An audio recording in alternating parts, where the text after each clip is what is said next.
Hey everybody, it's Jason Blaha here, and I thought I would sit down, do another video for you guys and kind of respond to the video I just did on volume study. We get a sip of water first. You guys a forearm shot? Let's talk about this. Arm gains are on point. Okay, so let's be clear. I am not against high volume. I'm absolutely not against high volume.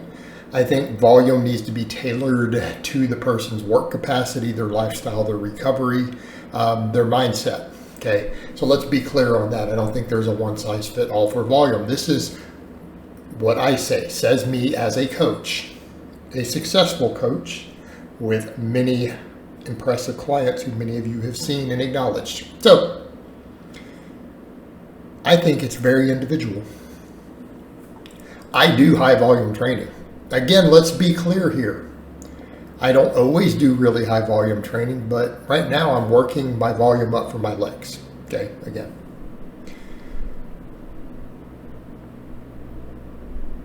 What am I doing with upper body right now? You guys see me doing like 20 sets for my pecs, 20 sets for my biceps, 20 sets for my triceps. My weakest muscles, because everyone's like, well, it's all legs and back, right? You know, people say that, like your arms need to come up, your pecs could stand to come up. You know. Right, people know this. These are my weak links, so what am I doing? Yeah, I'm pushing their volume up quite a bit higher, focusing on really high quality sets, getting real close to failure, and a lot of the sets are to failure, picking good exercises, and I'm doing like 20 sets. Now, technically like 25 possibly for some weeks on triceps if we count the pullover as a long head exercise. I don't think it works the whole tricep, so I'm not really counting it. But I mean, it would be over 20 at that point. You know, I digress. I have clients who do up to 20 sets, sometimes a hair more. I have a couple of clients who we take up a little higher than 20 sets on some muscles. I absolutely have clients who do. If they can handle it. I don't do that for my average client. By that same token, I have people who do 10 or 12 sets per muscle group. And they're not slouches. And I mean, I can give you examples of how strong have I gotten someone doing like 10 sets per week. Drug-free. Like a 325 bench, 500 raw squat without sleeves or wraps. I think that's pretty decent for a recreational lifter who doesn't even compete in powerlifting, right? I've done that before. Again, drug-free, not even a competitor, okay? I think that's pretty decent. It's pretty decent. Most of my clients are out of the gym within an hour. Not saying all of them. Some of my people do more volume. Like Michelle, I go crazy amounts of volume with her, but she can tolerate it. It's a high amount of conditioning. Okay, she was a boxer before. So it's different for different people. So when I have these discussions, I am pointing out that we can't buy into this idea that these ultra high volumes are always the way to go. And we do need to understand. People need to understand. Going from 10 or 12 high quality sets a week to 30, like even if this data is correct, it's not massive differences. That's what we have to understand when we are discussing volume, these really high volumes of training. And I really don't like them being used as a crutch for low quality, low intensity training. I don't like that. I don't think that is the way to go. People should be training hard. Okay, they would get a lot better results if they just trained hard. We probably get less overuse too, to some extent. Obviously, that can get too extreme in the other direction.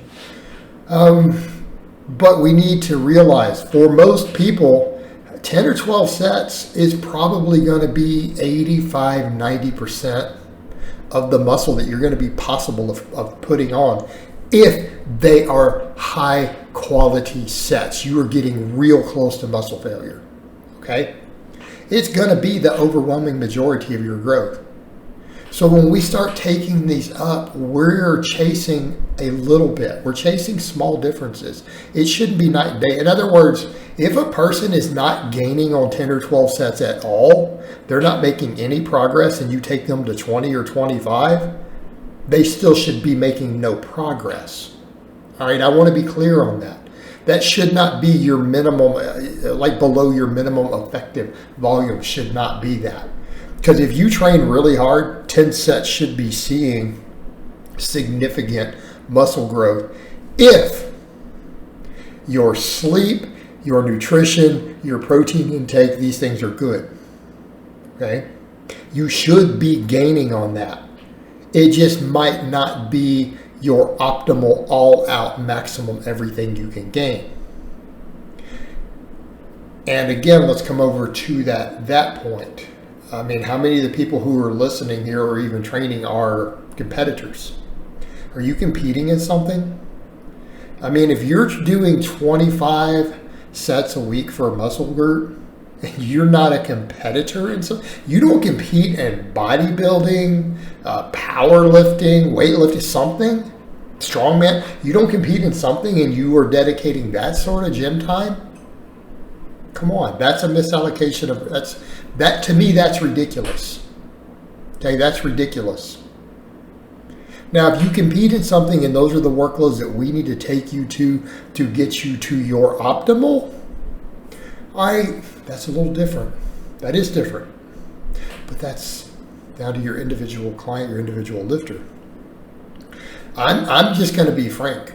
If you don't compete in anything and you're just a recreational lifter, I don't think you should be doing more than about 14, 15 sets. Maybe. Most of you guys can do 10 or 12 really good sets per muscle.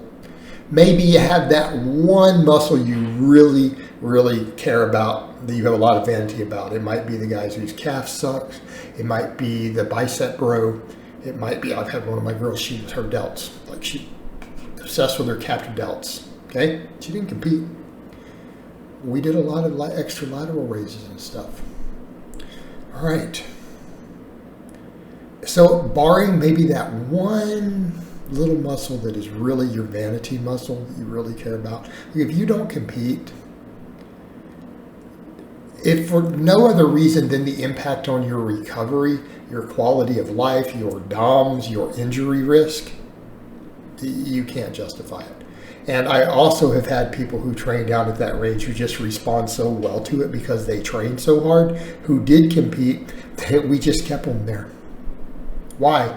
Because they made continual progress without getting hurt. Good enough.